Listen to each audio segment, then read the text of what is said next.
Boa noite a todos. Vamos fazer a nossa oração para a gente iniciar os estudos dessa noite. Vamos fechar nossos olhos, assumir uma posição confortável na cadeira, respirar lentamente, prestando atenção na nossa respiração, para assim nos conectar com o alto maior. Agradecendo a oportunidade de estarmos reunidos nesta noite, para que um pouco mais possamos aprender e entender as lições do Mestre, levar esses ensinamentos conosco para o nosso dia a dia, sempre vamos pedir aos nossos amigos espirituais superiores que nos acompanhem nesta noite, nos inspirando, derramando sobre nós as bênçãos do Alto Maior. Que possamos sair daqui hoje melhores do que entramos. Que seja feita sempre a vontade do Pai, hoje e sempre, que assim seja. Boa noite. É uma honra estar aqui hoje, nessa casa, né? A casa de Deus, a casa de oração, de tanto trabalho, né? E eu queria fazer uma homenagem aqui nessa noite aos criadores dessa casa. Nós chegamos há 30 anos atrás no município de São Simão. O seu Germano era o presidente dessa casa, fazia um trabalho excepcional com a comunidade. E nossa família chegou, o seu Carlos, dona Virgínia, e o seu Germano cumprindo a sua linda missão aqui em São Simão, de homem de bem, de homem de luz, passou o bastão da presidência dessa casa para minha mãe, dona Virgínia.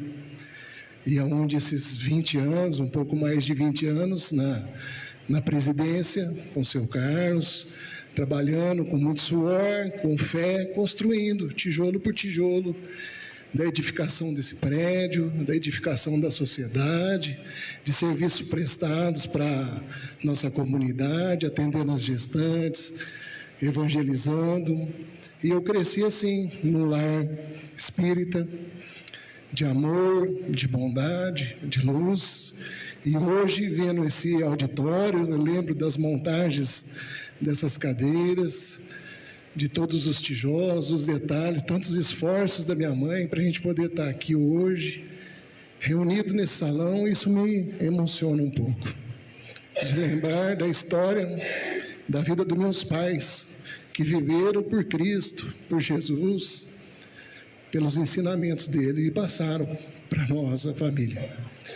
E eu agradeço ao Robson, a dona Virgínia o elegeu para passar o bastão da presidência e tem levado esse legado de amor e luz e conhecimento a todos vocês, dando continuidade, né, numa casa de oração, uma casa de aprendizado, uma casa para servir o propósito de Deus.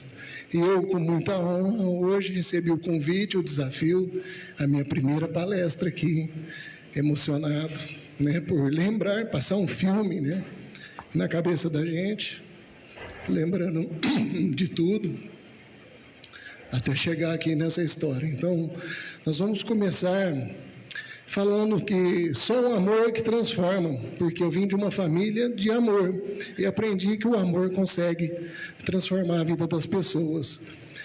Então, nesse momento, nós vamos fechar os olhos e olhar um pouco para fora, olhar para trás no tempo, na linha do tempo, e lembrar há 13 milhões de anos, mais de 13 milhões de anos, bilhões de anos, no Big Bang cósmico, quando houve uma explosão da centelha, né, da criação do universo, aonde está a nossa galáxia hoje. Então, um ato de amor da centelha divina de Deus, há muito tempo atrás, criou todo o universo, toda a galáxia, para formar a nossa Via Láctea, aonde essa poeira cósmica foi formando os planetas, foi formando a Terra, o Sol, e a nossa Terra, a nossa casa, teve um projeto divino de evolução. Como vocês estudam em várias palestras, a gente fala a transição planetária. A Terra passou, a nossa casa, por vários momentos de evolução. Passou por um reino mineral, onde houve a formação do planeta em si. Aí com as explosões vulcânicas, formou-se as rochas, as pedras, e foi criando o nosso globo terrestre, onde a gente habita hoje. Mas, como a gente vive em constante desenvolvimento, o planeta não parou por ali.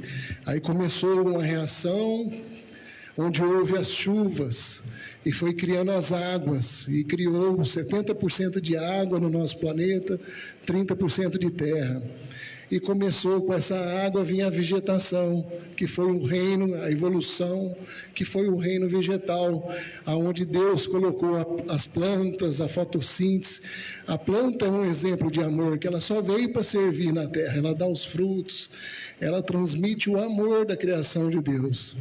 Então o reino foi se desenvolvendo através do reino vegetal, e a nossa casa não parou de desenvolver, o nosso planeta continuou na sua evolução, até ela chegar no reino animal, aonde Deus distribuiu os animais foram se desenvolvendo, amamentando suas crias, com seu instinto, e um animal, que a ciência nos fala, foi se desenvolvendo, o macaco, até chegar na evolução do homem.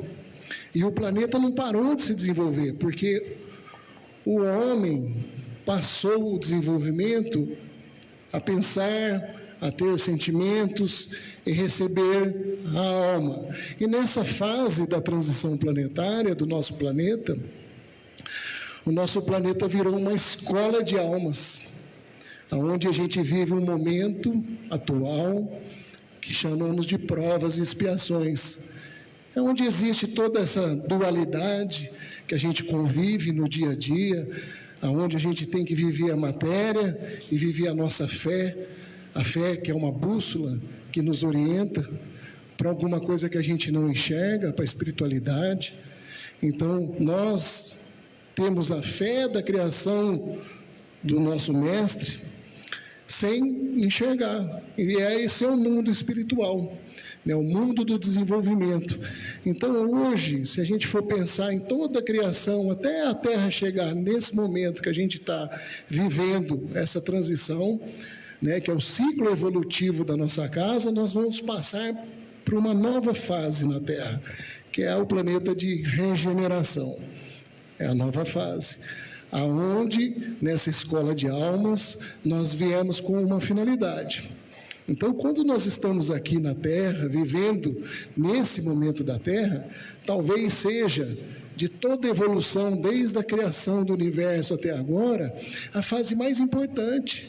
E nós, presente nesse momento aqui na Terra, como fosse a final da Copa do Mundo, né? Nós estamos vivenciando uma grande passagem do planeta, de provas e expiações para a regeneração, e nós vamos presenciar esse momento, nossos filhos ou nossos netos, que está muito breve de acontecer, essa grande evolução do nosso planeta. E como o planeta não para de evoluir, a nossa casa não para de evoluir, os habitantes dessa casa também precisam evoluir. Então, dentro dessa escola de alma, qual a finalidade do nosso propósito dessa existência, de viver essa jornada? É uma pergunta muito importante que a gente tem que fazer interna para a gente. Qual a finalidade da minha existência? Nós temos um único propósito aqui na Terra. O único propósito da existência é a evolução. Como evolui as plantas, como evolui o planeta, como tudo que Deus põe à mão é a transformação e a evolução.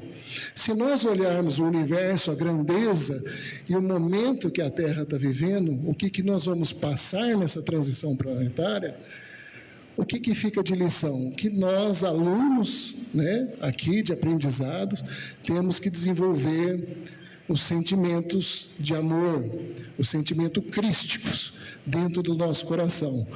E o nosso mestre, nessa fase da Terra, nessa fase da evolução da Terra, esteve aqui presente em carne, para dar o exemplo para nós. E se nós formos resumir Cristo em uma única palavra, nós poderíamos resumir a palavra amor. E nós estamos falando aqui que dentro de nós há uma centelha de amor.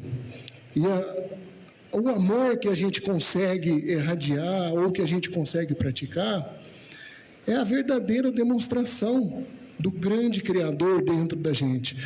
A nossa única finalidade na Terra é aprender a amar. E Deus estará dentro de nós através da fonte do Criador quando a gente conseguir praticar 100%, né, do exemplo de Cristo, da evolução de Cristo, que é o máximo da evolução aqui na Terra, onde a gente deve seguir o Mestre Jesus, que foi aqui, sacrificou, dentro do pouco tempo que ele teve aqui na Terra, ele conseguiu mostrar e eternizar o ato de amor dele. E até hoje está ecoando para nós a ação de nosso Mestre Jesus. Então, se nós olharmos o universo interior, se nós formos olhar para dentro de nós, o que a gente vai perceber? Nós temos a pele aqui, né? Nossa pele, o tecido. Mas se você olhar para dentro do tecido, tem a célula. Se você olhar a divisão celular, tem o átomo, tem o próton, o elétron, o nêutron. Se você tem o cordão de Higgs, e você vai dividindo e vai olhando microscopicamente um ser humano por dentro, é um universo tão grande quanto o universo do Criador, que a gente olha por fora. Então, a criação do homem, e no final do átomo, do elétron, do nêutron, se a gente for olhando, dividindo, é a centelha divina, é uma grande luz condensada, que é a energia. E o planeta, ele vibra também na sua evolução, com seu átomo, a mesma composição da nossa matéria, em energia, e nós temos que viver em sintonia com o planeta onde a gente habita. Então, essa energia, se a gente só vai conseguir se desenvolver quando a gente desenvolver esses sentimentos crísticos dentro do nosso coração. Então, esse estudo, essa palestra, o grande intuito hoje é tocar o coração de vocês para a gente mudar uma chavinha que existe no nosso coração, porque aqui na Terra existem vários graus de evolução, são 8 bilhões, né, de pessoas, de almas encarnadas nessa grande escola, essa grande oportunidade. E nós vamos ter aquele que está começando, aquele que está roubando, está matando. Nós temos já pessoas intelectuais, tem pessoas de grande evolução, que são nossos professores, nossos mestres. Nessa miscelânea de almas, nós vivemos hoje a nossa melhor versão. Dentro de uma evolução reencarnatória, se a gente for estudar o projeto reencarnatório do desenvolvimento, a evolução de todos os tempos, e estamos vivendo a nossa versão, a melhor versão da nossa alma. Então, hoje, se nós olharmos para todos os atos, nós estamos vivendo a maior fase de evolução individual de cada um. E para a gente melhorar, para a gente crescer mais, tem que praticar e construir e edificar o amor dentro de nós. Então, vou contar uma pequena história que, com um pequeno ato de amor, pode ser formador em as nossas vidas. Que a gente pode ter pequenos atos de amor que transformam grandemente a vida das pessoas, ou grandes atos que ecoam. Jesus teve um grande ato de amor que transformou o nosso planeta. E nós podemos ter pequenos atos de amor e transformar a vida do próximo, do bem próximo. Então, com isso vem uma história que eu escutei numa palestra que me tocou muito, e eu gostaria de reproduzir essa história para tocar o coração de vocês, para que a gente possa praticar o amor. A história vem de um pequeno jovem que foi criado pela sua mãezinha, com muito amor, e tinha perdido seu pai. Morava numa casa simples, humilde, mas a mãe Tinha muito amor por esse filho. E o filho andava de Vilotrol pela casa, a mãe dividia entre o trabalho dela, o tempo para cuidar da criança. Ora, alguns parentes olhavam a criança pela falta do pai. E esse menino foi crescendo, a mãe fazia as comidas que ele gostava, ele vivia num convívio muito bom com a mãe dele e crescendo. E, de repente, quando ele se transformou em adolescente, ele começou a conviver com pessoas na rua que não tinha a mesma criação dele, o mesmo amor, e ele se deixou entrar na droga e usar drogas com os colegas, achando que aquilo ele poderia largar a qualquer momento. E a droga começou a entrar no organismo dele, começou a consumir a vida dele, ele começou a ficar agressivo. Nesse momento, a mãe dele tinha arrumado um novo marido, e ele brigou, não aceitando, e ele começou a discutir em casa. A casa foi uma desarmonia muito grande, a mãe sempre tentando mediadora dos conflitos. Esse jovem foi ficando agressivo, ele começou a usar mais droga, revoltado, e começou a sair para a rua, voltava 3 dias, 4 dias sem dormir em casa, e a mãe orando, sempre preocupada com o filhinho dela, o amor da vida dela. E, de repente, esse jovem começa a roubar dentro de casa, começa a maltratar o padrasto dele, e sai para a rua, vai para a casa de um amigo, depois fica na casa de outro amigo, e algum tempo sumiu o convívio do seu lar, e, de repente, esse jovem vira um morador de rua, dormindo nas praças, usando droga. E a vida dele foi se transformando, e a espiritualidade, esses irmãos obsessores, que viveram também não um progresso na sua vida espiritual, se utilizaram daquele momento e foram de grande influência, fazendo uma subjugação a esse jovem, aonde ele estava sendo dominado pelos vícios, pela influência negativa da espiritualidade. E esse jovem não conseguia mais sair desse ciclo vicioso. Se afastou da sua mãe, afastou da família, e por anos, andando nas ruas, perdido na cidade. E um certo dia, num dia muito de sol, ele se deparou que ele estava alguns dias sem comer, e ele viu uma casa humilde, e ele resolveu tocar a campainha de uma casa de uma viúva, uma senhora que tinha muito amor no coração, para pedir um alimento. A senhora atendeu a campainha, despida de preconceito, olhou aquele jovem todo sujo, maltratado, que sofria violência, e perguntou se ele podia esperar algum momento para ela terminar o almoço dela, que ela iria servi-lo, se ele poderia, com muito amor. Ela falou: o senhor pode esperar uns 15 minutinhos, que eu estou terminando o almoço, eu te sirvo. Essa senhora, com muito amor, voltou para terminar o almoço dela, fazer a refeição, preparou tudo com muito amor, com muito carinho para esse jovem, e levou ao jovem a comida, levou um pacote grande e entregou para ele na porta da casa e disse: Deus te abençoe, meu filho, faça bom proveito desse alimento, que você possa ser abençoado por Deus. Aquele jovem pegou aquela sacola e sentiu que estava quente, pelando por baixo, pesada a sacola. Ele, muito tempo na rua, comendo comida fria, o pessoal que ele pedia alguma comida dava só bolacha, mais coisas mais fáceis, de entregar na hora de servir o alimento, quando alguém pede a sua porta. E ele atravessou a rua, sentou na árvore do outro lado da rua e foi abrir a sacola. E a hora que ele foi abrir, ele se deparou com uma marmita, com aqueles paninhos de prato que os boias frias faziam antigamente para servir a marmita, para levar para a roça. E ele foi desfazendo aquele nozinho. A hora que ele abriu o tecido, que ele abriu o pano de prato, tinha uma colher, um garfo e uma faca de metal. Eu acho que ele fazia 5 ou 6 anos que ele não sabia o que era um talher. E ele se emocionou com aquilo ao ver o talher, ao ver aquela situação. E a hora que ele destampou a tampa da marmita, aquele cheiro da comida, aquele tempero, aquela comida de mãe, de amor, inebriou nas narinas dele, e ele, como se voltasse numa máquina do tempo, ele voltou a lembrar da mãezinha dele fazendo comida para ele, lá na casinha que ele era tratado com muito amor, com muito carinho. E naquele momento, o coração dele começou a vibrar em outra vibração, saindo daquela subjugação, saindo daquela obsessão.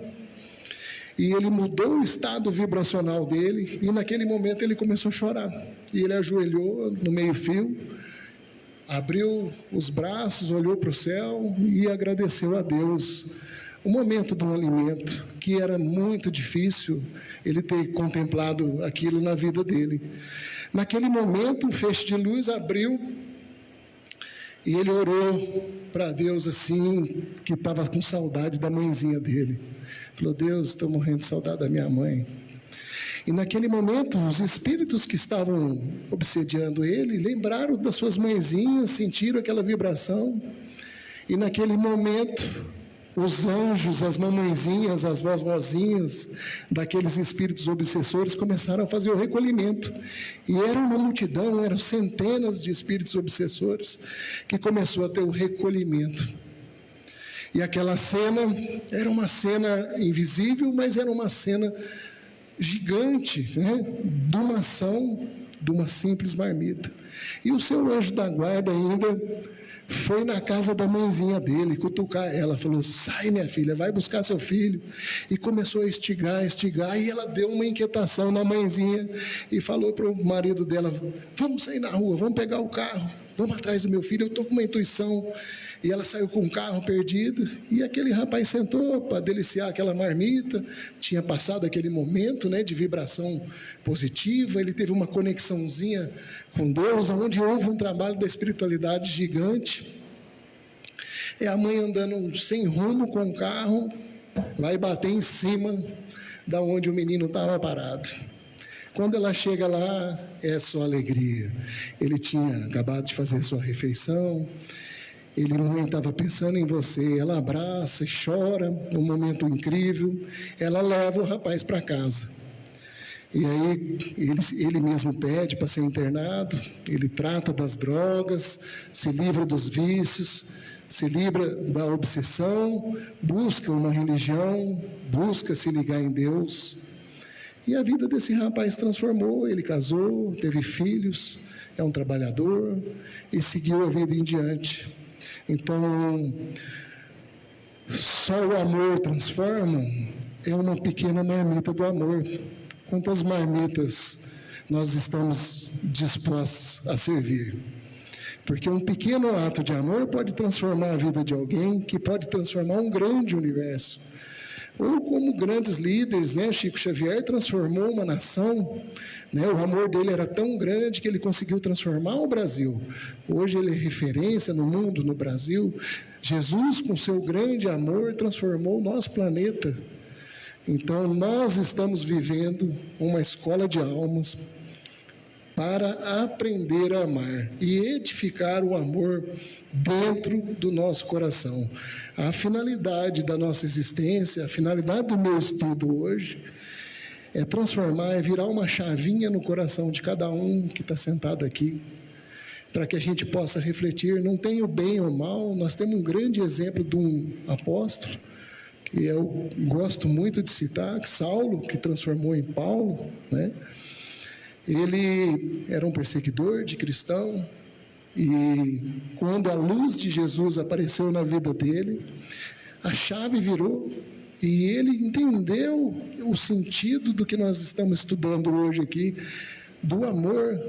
O amor é a verdadeira representação dentro de nós do nosso Criador, né? Nós só vamos poder representar o nosso Criador na hora que a gente estiver pleno em amor.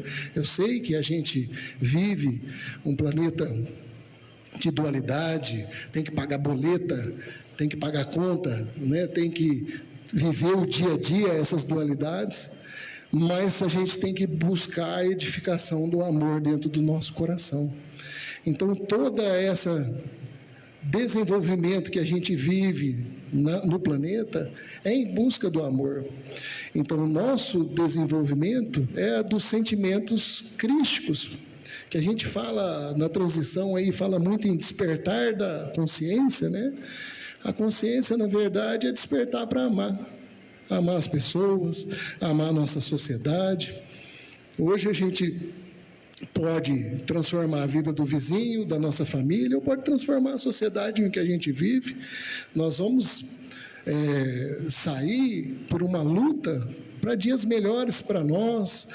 A gente conseguiu desenvolver intelectualmente, né, na Terra, desenvolver financeiramente na Terra, mas o que importa de fato é o desenvolvimento dos sentimentos crísticos, que é amor, respeito, compaixão pelo próximo, né? Se a gente conseguir desenvolver todas essas ações dentro do nosso coração, nós estaríamos cumprindo a nossa missãozinha dessa jornada terrena, né? Então, gente, a nossa palestra não vai ser muito longa, né? Mas o conteúdo que eu gostaria de passar é esse estudo que eu fiz do verdadeiro amor, essa história da marmita, o Paulo de Tarso, no poder da transformação que ele faz na vida de todos nós. E hoje, agradecendo a todos, né, a presença, de eu estar aqui falando essas palavras, a minha primeira palestrinha com vocês, que venham mais para eu poder me dedicar e estudar na transformação, porque quando a gente busca o conhecimento, quando a gente busca a transformação, isso faz tão bom para a gente. Hoje, no estudo que eu fiz para a palestra, o que eu vim pesquisando, estudando, eu deixei de olhar coisas na internet, perder tempo com outras coisas para poder vir e passar com amor e carinho um pouquinho desse estudo, um pouquinho do conhecimento de quem viveu numa família espírita, uma família que praticou a caridade, o amor o tempo todo. Então, eu confesso que eu não sou um estudioso do espiritismo, mas eu nasci dentro de uma família que praticou o amor, a caridade, o amor ao próximo a vida toda. Então, a gente vem de um berço familiar, que é dos avós, dos pais, né? Eu vou contar um pouquinho da história do seu Carlos aqui, Carlos Pinheiro, que ele era seminarista, né? O pai, se estiver olhando a palestra aí, um beijo para o senhor. Meu pai era um seminarista, mas quando ele conheceu a dona Virgínia, ele largou a batina. Aí, o meu avô era um espírita muito... Na época que o meu avô era espírita, o espiritismo ainda tinha um pouco de preconceito na sociedade. Então, assim, era uma luta ser espírita há muitos anos atrás, né?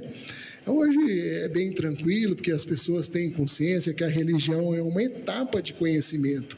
A verdadeira religião é o sentimento no coração de cada um, né? É praticar o que Cristo nos ensinou. Mas meu avô falou assim, compadre, não casa não. Em casa com o espírita. Aí minha mãe, meu pai pediu os livros para o meu avô. E ele foi estudar, e meu pai é muito estudioso. Acho que ele deu uns 2.000 livros em espírita. E se apaixonou pela doutrina.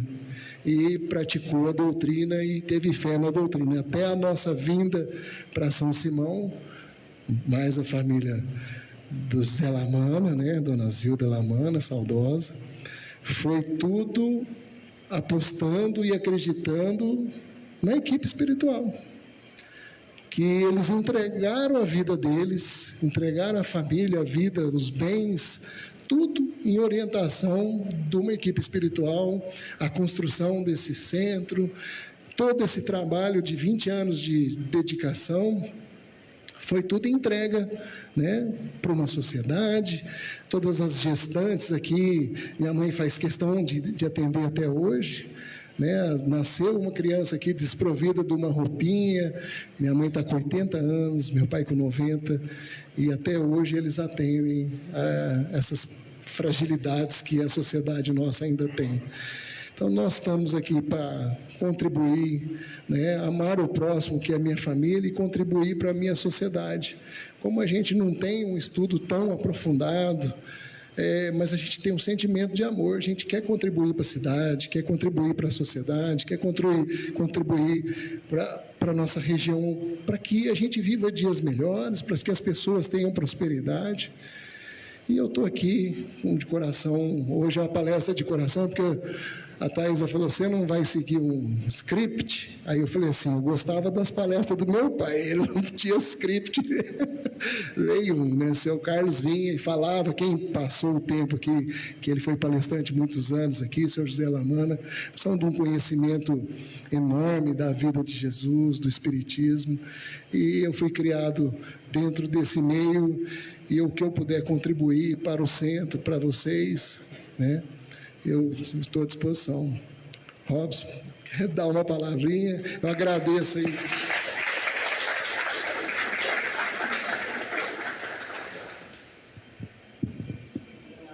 Obrigado pela oportunidade. Muito obrigado, Fábio.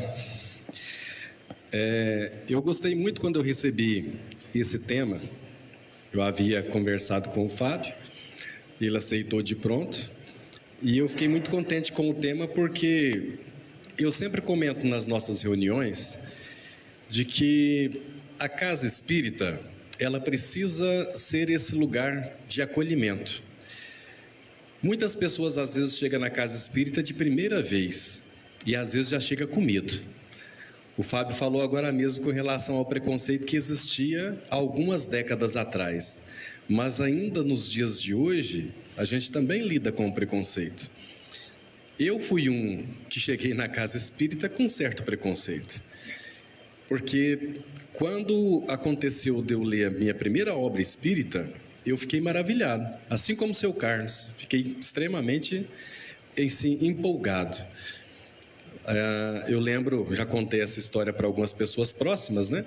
Mas eu lembro quando a minha esposa, que na época não era esposa, a gente fazia faculdade e tudo, né? E ela me entregou o livro Violetas na Janela para ler. E na hora eu pensei assim, eu vou enganar ela, eu não vou ler. Porque a minha intenção era de folhear, dar uma folheada assim, né? Muito rapidamente, depois comentar algum trechinho e falar que eu li, né? E ela ia ficar contente, né? E eu ia conquistar ela porque, né? Eu fiz a leitura que ela me pediu. Só que parece que mulher tem um sexto sentido, uma coisa assim, né, que vai um pouco além daquilo que a gente conhece. E quando ela foi me entregar o livro, né, que ela me entregou, que eu fui para puxar, ela segurou. Falou, mas você vai ler mesmo? Porque se você não for ler, eu preciso devolver o livro para a dona. Aí eu pensei, agora eu vou ter que ampliar a minha leitura. Agora, se eu ia ler uma página, agora eu vou ter que ler um pouquinho no meio, um pouquinho no início, um pouquinho no meio e um pouquinho no final. Porque aí eu vou comentar com propriedade, né? Eu caí naquela armadilha, então, porque quando eu comecei a ler o livro, eu gostei. E aí eu comecei a ler pensando assim, meu Deus, mas parece que tudo isso aqui eu já sabia, eu precisava relembrar, precisava rememorar. Quando terminou esse livro, eu pedi mais um para ela. E aí eu fui depois lendo alguns livros. Eu lembro que eu li em torno de 13, 14 livros seguidos. E eu gostava pra caramba. Estava assim, extremamente empolgado. Tanto que eu levava o livro para a faculdade e às vezes no intervalo de uma aula e outra, uma coisa e outra, ou um boteco e outra, eu lia as obras. E aí eu me recordo que chegou um amigo meu de faculdade e perguntou, porque sempre quando a gente está lendo, as pessoas chegam para perguntar, né? Sempre, a gente está lendo alguma coisa, a pessoa chega, o que você está lendo? Aí eu peguei, era a Gênese, livro extremamente difícil, né? E aí eu, como fazia faculdade de geografia, eu imaginei que ia ser fácil ler a Gênese, porque a Gênese, né, da doutrina espírita, ela realmente explica toda essa passagem das eras geológicas, né? E aí eu, fazendo faculdade de geografia, achei que ia ser fácil. Foi a pesquisa atrás da outra, assim, ó, uma pesquisa atrás da outra. Não passava 3, 4 linhas sem ter que fazer uma pesquisa. E aí esse colega chegou para mim então e perguntou o que eu estava lendo. Eu mostrei para ele, ele pegou, olhou Allan Kardec e falou: Deus me livre. Eu falei: Deus me livre por quê? Não, eu sou cristão. Desse jeito, ele falou com essas palavras: não, eu sou cristão. Eu falei: mas então seja bem-vindo, somos dois. Aí ele me olhou um pouco assustado, né? Eu falei: você já ouviu falar um pouquinho sobre a doutrina espírita? Aí ele falou: não, nunca ouvi não, eu só assim, vagamente, né? Porque lá na cidade que eu morei, tinha um centro espírita, a dona fulana, que fazia uns trabalhos, né? Eu falei: não, meu amigo, não é bem isso. Aí eu conversei um pouco com ele, e ele não se convenceu muito, não. Também não quis ler. Acho que ficou um pouco com medo, vai que vai ler e gosta, né? Mas, a partir disso, eu me apaixonei pela doutrina espírita, primeiro pelo conhecimento. E aí, depois, quando a gente percebe que a prática desse conhecimento, a vivência desse conhecimento, vai trazendo para a gente uma libertação enorme.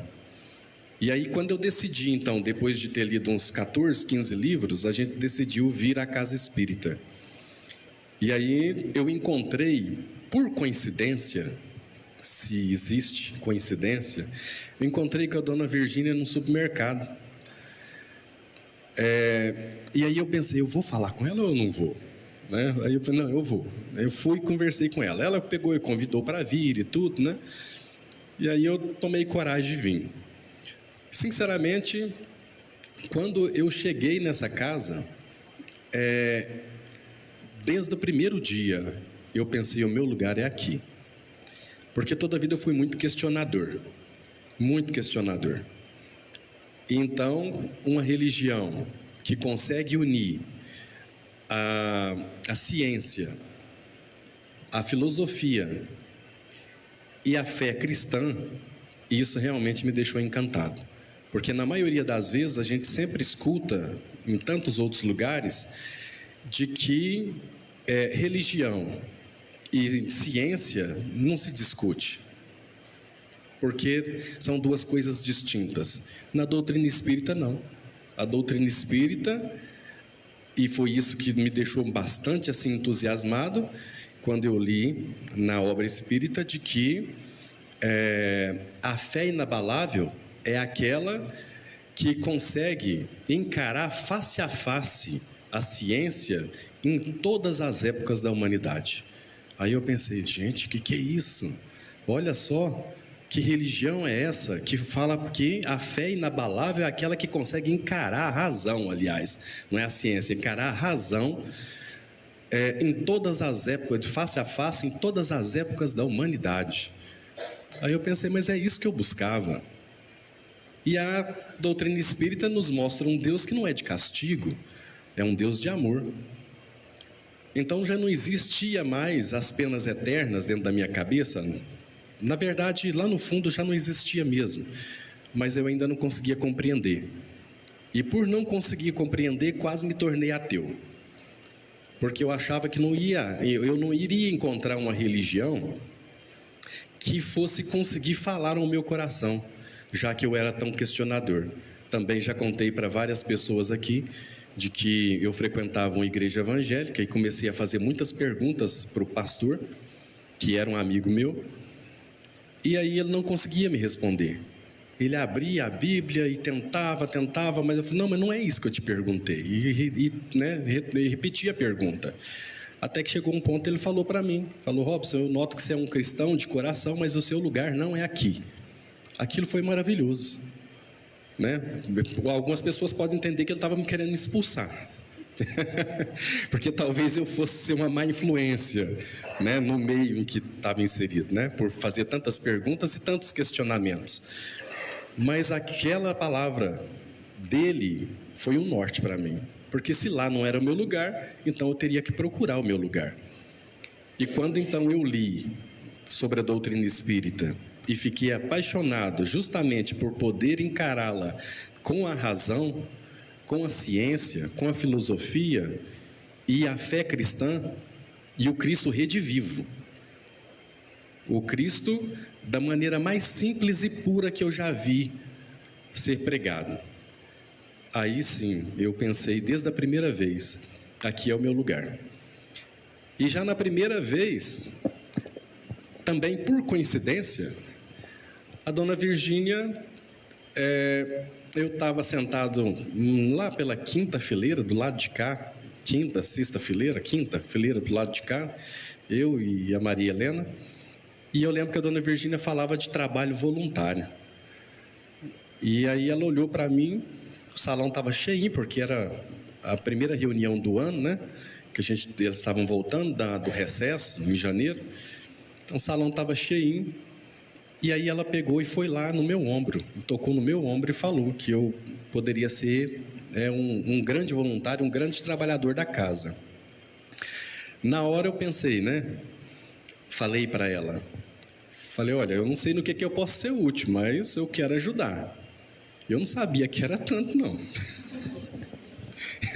Acho que ela sabia. Eu não sabia que era tanto.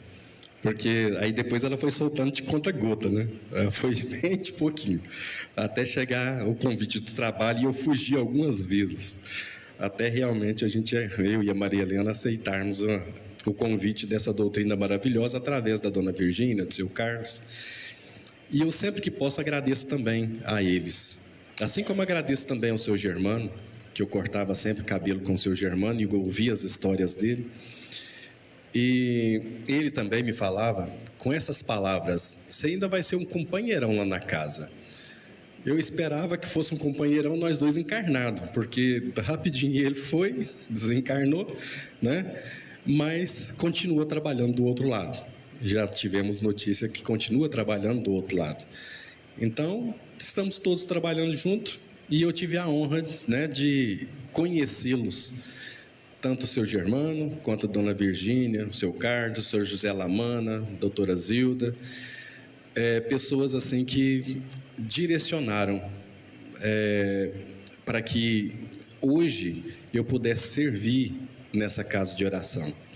E aí eu fico também emocionado quando eu lembro dessa trajetória, porque realmente o amor transforma. Eu tinha uma vida completamente diferente da que eu tenho hoje. Completamente diferente, pensava de uma maneira completamente diferente. E graças a Deus, né, o amor da dona Virgínia, do seu Carlos, que tiveram paciência com a gente, conseguiu fazer uma grande transformação. E assim, segue também para essa nova equipe de trabalho que está aqui na casa hoje, que graças a Deus tem chegado amigos maravilhosos, que considero como irmãos mesmo. Fica essa grande tarefa para nós, de despertarmos também almas que vão chegando. Pessoas que, assim como eu, chegou completamente perdido e que, de repente, lá no futuro, possam também começar a dar frutos, começar a trabalhar, começar a despertar. Não significa que a gente está no nível que a gente deveria estar, mas ao menos demos esse primeiro passo. Do estudo, do trabalho e do desenvolvimento da centelha do amor no nosso coração. Mais uma vez, vamos escutar o nosso coração e elevar o nosso pensamento ao nosso Senhor Jesus, agradecendo por esta noite maravilhosa, agradecendo pela semana que se inicia, e que possamos encher os nossos corações de amor, bondade, compaixão.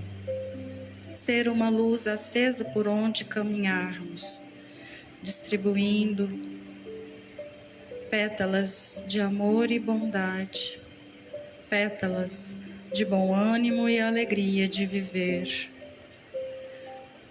Coragem, força e vontade para alcançarmos e conquistarmos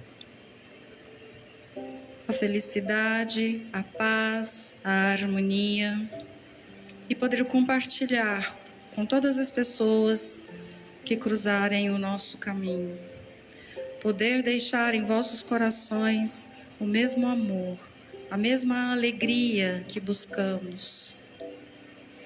Pedimos que levemos os nossos pensamentos em nossos lares, nas pessoas que que estimamos, nos hospitais, nas casas de repouso, que Jesus possa levar a tua misericórdia, o remédio necessário a todos aqueles que necessitam do teu amparo, da tua força, do teu amor. Pedimos e agradecemos por tanta bondade recebida, pelos braços abertos que somos recebidos nesta casa e amparados pela espiritualidade maior. Que a paz de Jesus esteja em todos os nossos corações, em toda a nossa mente e em todo o nosso sorriso, que possamos partilhar e contribuir com essa mesma paz. E que assim seja.